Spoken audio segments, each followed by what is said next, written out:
Totoo ba talagang gusto niyong maging malaya ang ating Supreme President? Maya-maya, sasagutin ko yan. Ano ang totoo? Kung talagang gusto niyo makalaya siya. May mga anak na kayo. May mga kanya-kanya, may mga isip na kayo. Hindi naman kayo mga abnoy.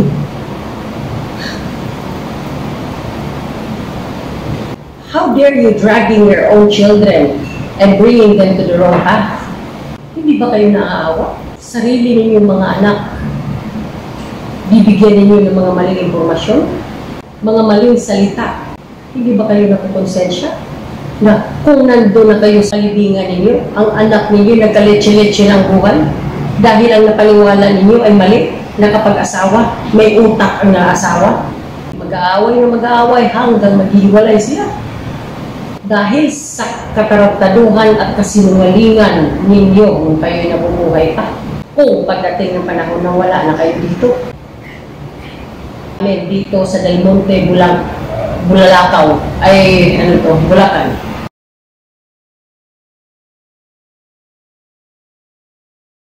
Bola lang, bola. Mga bola, puro bola.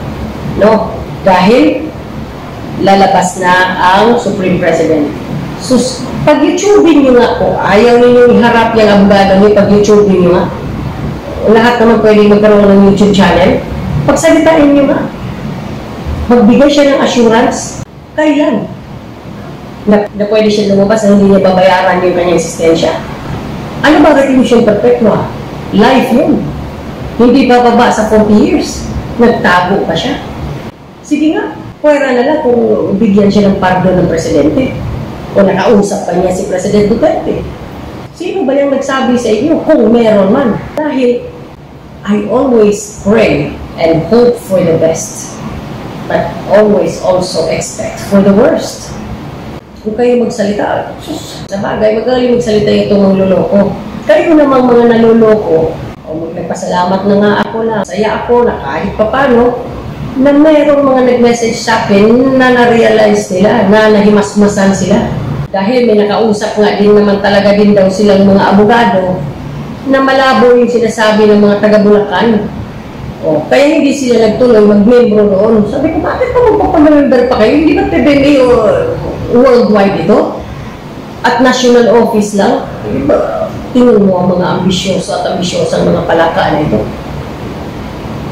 Gusto pang maging national. So sige na, i-declare na ninyo sarili nyo kayo, Presidente ng PBBM, kayo na mga BOP. So sa inyo na, lus-lusin na ninyo yan, lus-lus ninyo. Sa inyo na, posisyon lang yan. Hindi tayo binabasihan kung ano ang posisyon mo bago mamatay. Hindi tayo babasihan kung ano ang laman ng pitaka mo. Binabasihan kung alam nyo na yun. So, hindi ko nga alam kung paano kayo, hindi na kayo siguro babasihan. Ngayon pala, parang kayo naglalakad daw ng ulo.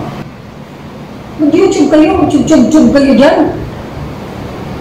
Hindi kayo takot sa Diyos sa ginagawa ninyo. Eh, bakit marunong kayo mahiya o matakot na lang sa akin? Kapag nandyan ako, tatakbo kayo. Magtatago kayo. Dahil alam niyo, puro kayo katarataduhan kasi walingan, mabubuko kayo sa ginagawa niyo. Bakit? Akala ba ninyo? Alam na ng mga tao na hindi ako nagbabanggit ng pangalan dito sa lahat ng mga informants. Pwera na lang if they are willing to be mentioned. Kaya, marami ng malalakas loob dyan na nagsasabi.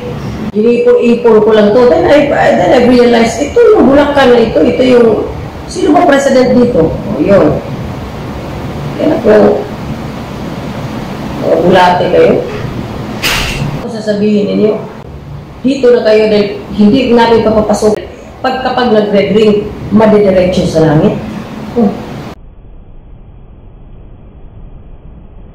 Sigurado ako, wala kayo isang salita man na tama. Tama na kaya ninyong panindigan na kahit susunod. Kaya sabi ko mag-YouTube kayo eh. Tingnan natin kung panindigan may katotohanan kahit isang letra lang mga sasabihin niyo.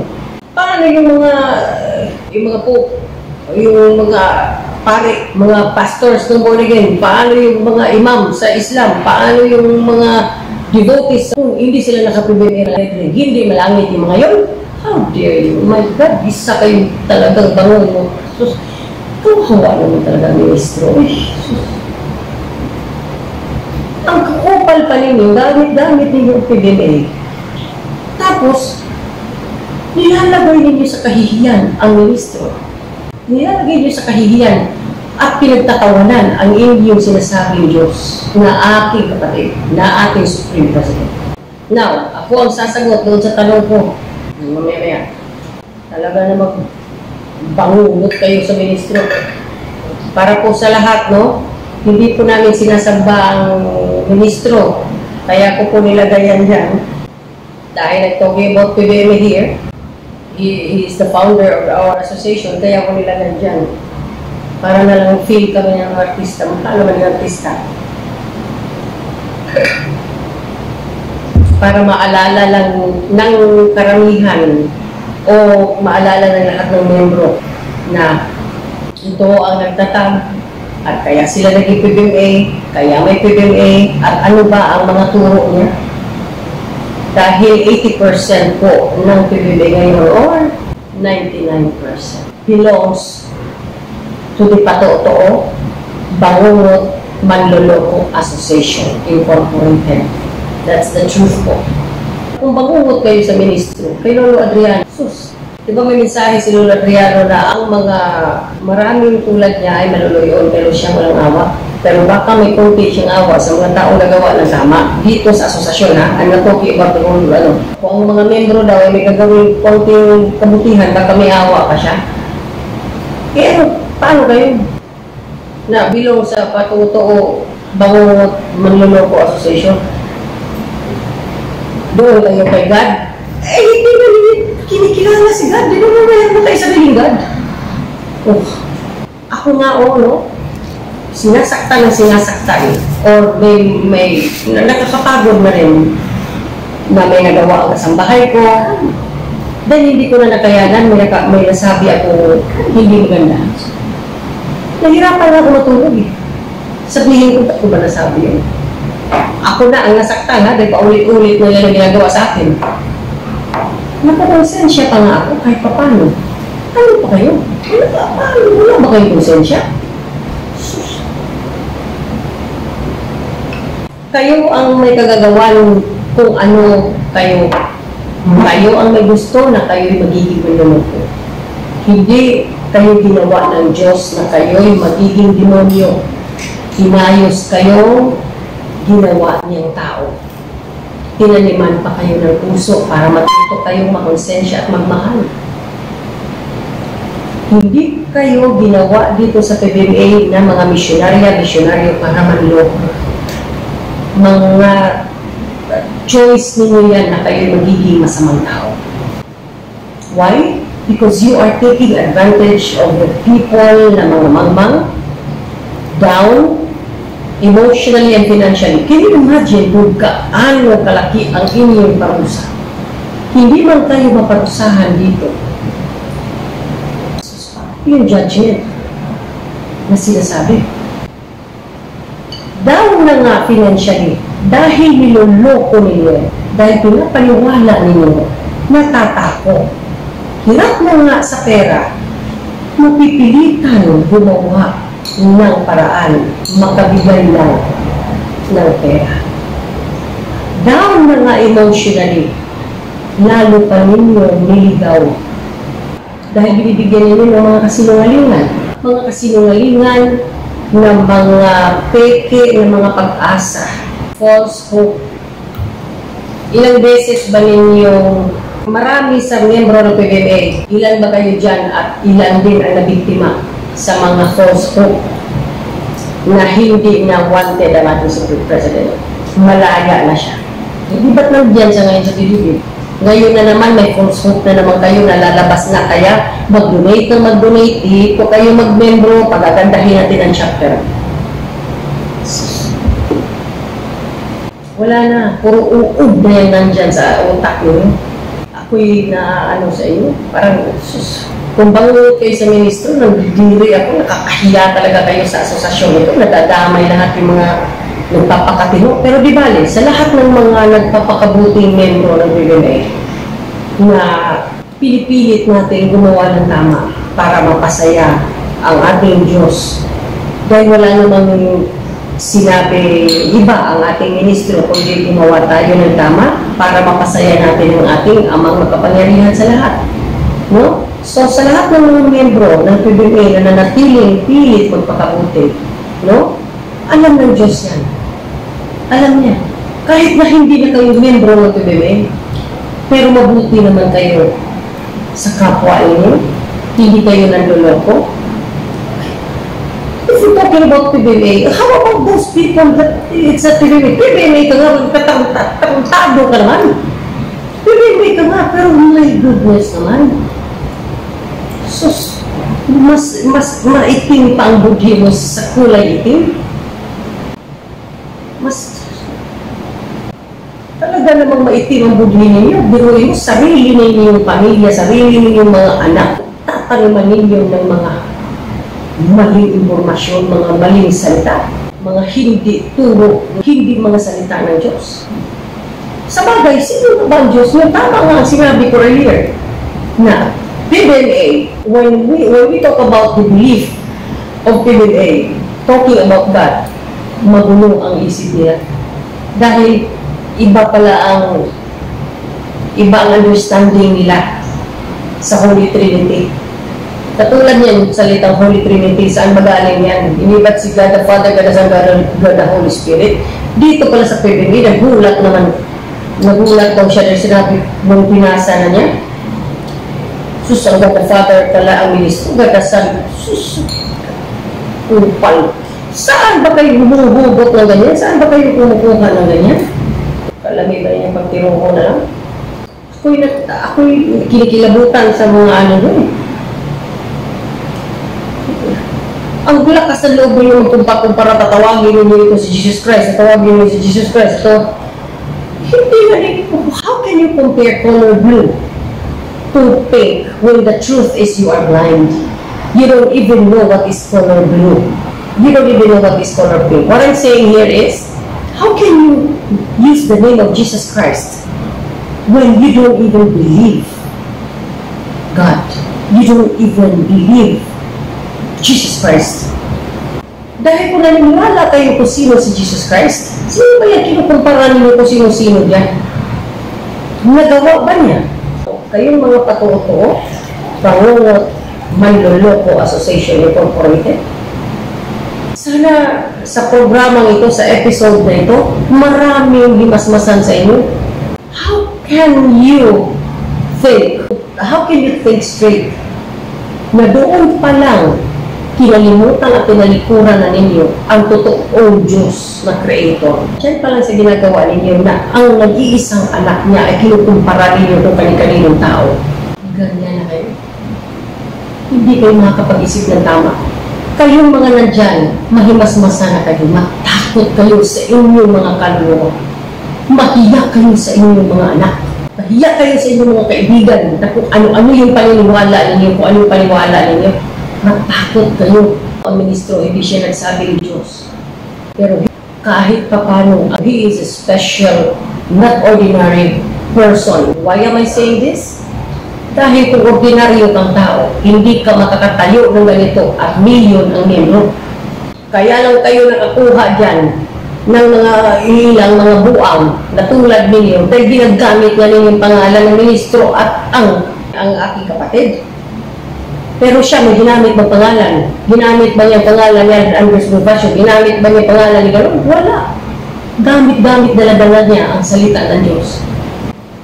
Matagal-tagal ko na sanang gawin episode itong issue na ito. Hanggang yun nga yung mag-asawa na nasabi ko nga kanina. At meron na namang sabi sa akin kung pwede daw kong kausapin yung nag-report nga na pinipilit silang mag-membro dahil nga yun na malalangit. Baka daw bago matapos ang birthday ng ating Supreme President,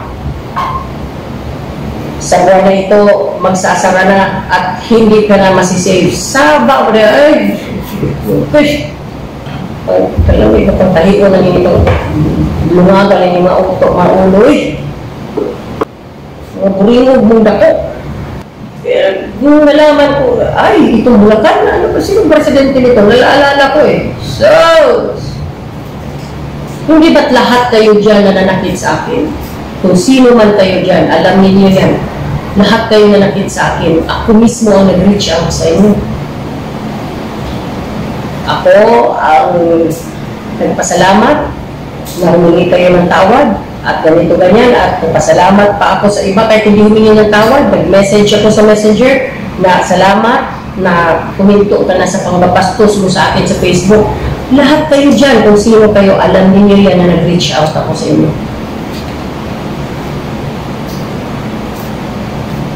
Pero itong presidente ng Bulacan, kung sinabi Bulacan, sino presidente? Susunod ito pangalan nito. Hindi pangalan ito, Pedra. Ano? Sabi ko eh, ay sus, ito yung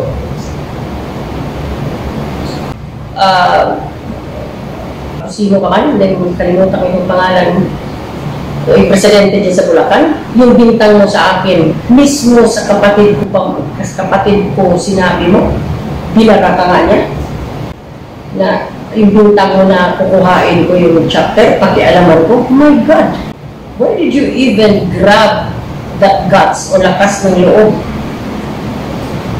Sisiraan mo ko mismo sa kapatid ko? Hayaan mo siyang manira sa akin o sino man nagkadugo ko, pero kayo manira sa akin? Ibahin niyo si Manoy, ibahin niyo si Supreme President. Ilang episode na ba ako sa Facebook Live kung nagsasabing siya mismo ang nag-forward sa akin mga message niyo? Hindi lang kayo maprangka. Pero yung paraan niyang gano'n, binubuko niya kayo sa akin. Tapos yung bintang mo sa akin na ganyan na pagkuhain ko. Sos, ikaw ang nangunguha ng utak ng tao. Ikaw ang zombie na naninipsip kayo, mga manluloko kayo. Yung bintang mo gano'n, foul na yun. Pero pinalaki ko ba? I even reached out, right? Kahit hindi ka humingi ng tawad sa akin. Sabi pa nga doon sa message ng kapatid ko, humingi kayo ng tawad kay Gingging dahil hindi naman gano'n mo, mabait yun eh. Hindi ganyan yan. So, paano naman yan kukain yung chapter niyo dyan? Mabigat yun, hindi niya kayo buhatin yan, hihihi. Saka mo yan, nakaprint yun. Ano pa mo, hilig mo magbintang? Sos, Mariusip. Freedom, walang presyo. Nasa lapi ang freedom dahil regalo yan ng Diyos sa bawat isa. It's a dangerous gift. Pero tingnan mo, that's why I'm not scared to say anything. I am not scared to be publicized. I am not scared to do this. It's because lahat na sinasabi ko yung katotohanan. Lahat ng nagawa ko ng mga kasalanan, lahat ng kung ano man kaya kong panindigan niya. Kayo, sus, mga estapanura, yung patotoo, pangungot, manloloko, association, tapos mayroon ganyan, istapadoro, istapadoras. Sus! Manloloko kayo eh. Ba't ganyan yung presidente ng PBB? Bullshit, pakialam ko ba? Kasi idol president Duterte nga eh, di ba? Posisyon lang yan eh. Kayo lang naman ang kalam nyo kasi nasa spiritual tayo, hindi dapat sapa mo lang. Nasa spiritual pala tayo. Pero bakit kayo nanluloko? Meron pang isang membro dyan na nang basto sa akin na nag-sorry din at humunto naman. I reached out, magme-message kayo. Madam, kasi nasa spiritual tayo, hindi ka dapat magmura. Hindi ka dapat magmura, hindi ka dapat magbasto sa isang taong nagtayo ng PBB. Lalo na hindi ko kayo kilala at wala akong ginawang kasalanan sa inyo. Sus, hindi niyo nakikita ang sarili ninyo eh. Ang hiling ninyo mamuna. Nag-a-advise pa na huwag kung magmura ng presidente. Ay, hindi ako magmura talaga dito dahil YouTube ito. May community guidelines. Taba ko na. Eh, ano nga yung presidente, bakit? Hindi pwede magsalita ng ganito? Na ang membro ng PBA na nililid ko ngayon ay mga manluloko? Sus, hindi lahat. Ano gusto nyo? Magpakabunti na kayo. Sus, kahit sa eskwelahan, Kung masyadong mabait ang teacher, hindi tayo nag-aaral. Pero doon tayo mag-aaral sa subject na parang kakapay ng teacher. At saka hindi ko personalidad yan. Magpa-sweet-sweet dito. So, sweet-sweet pagtalikod plastic, Tupperware. Full ako. Full na full. Bakal. Totoong tao. At least, may pagmamalaki ko sa lahat. Hindi at wala akong nilokong tao. Wala akong niyurakang tao. Ako'y lumalaban lang sa sobra ng magsalita. Ako'y nagagalit lang dahil sobra na. Pero yung mamuna, manluloko ng tao para lang magkapera. Niyurakan ko ang pagkatao mo para lang sabihin na may masabi ako. Para sabihin sa alin, sa grupo kabila na PBM, na mga estapadoro, saba niya. Alam mo, yung kanina pagmusmusan, mga pagpupulwari, so, ginoo ko, Diyos ko po, saan ko, mga misyonarya kayong tinuringan. Pero yun na nga, pinalitan na ang end. Hindi na missionaries, manloloko. Isa kayong asosasyon gumagamit sa pangalan PBM, dahil hindi kayo makatayo ng sarili ninyong grupo na. Sige, gamit pa mo. Gamitin pa ninyo ang pangalan ng PBM. The heck, right? Kahit ako ang ministro, the heck, gamitin niyo. Oh, pero hindi yan ang tinuro ko. Pakialam ko sa inyo. Bago ko kinuha ng Diyos, I've made sure na nasabi ko na sa inyo lahat ang mga salita ng Diyos. Oh, diba? Gamitin niyo, gamit pa mo, sip pa mo. Oh, higop pa mo. So, pag mamalaki yung mga adik-adik, kayo, sabang diya. Kung hindi mo kayo adik, na adik kayo sa panluloko. Kapag sinabi ko na membro ng Bangungot Manloloko Association, hindi lang yung nasa Bulacan, ha? Kung sino man yung mga nakilala ninyo mga patotoo dyan, no? Outside Bulacan, kahit saan worldwide. Kasama na ito mga sa ibang bansa na mga may mga na umabot na ng mga report sa national na mga patotoo. May tanong ako sa inyo. I'm sure tanong din ito ng ministro sa inyo. Talaga bang gusto ninyo makalabas o maging malaya na ang ating Supreme President? Totoo? Galing sa puso talaga ninyo? O gusto ninyo ganun lang noon, yung patago-tago siya, na hindi rin niya makausap ang ibang mga membro kundi kayo lang ng mga sipsip? Bakit ko natanong to? Dahil binubwentahan, dahil doon niyo ako tinitira na hindi ko mahal ng kapatid ko eh.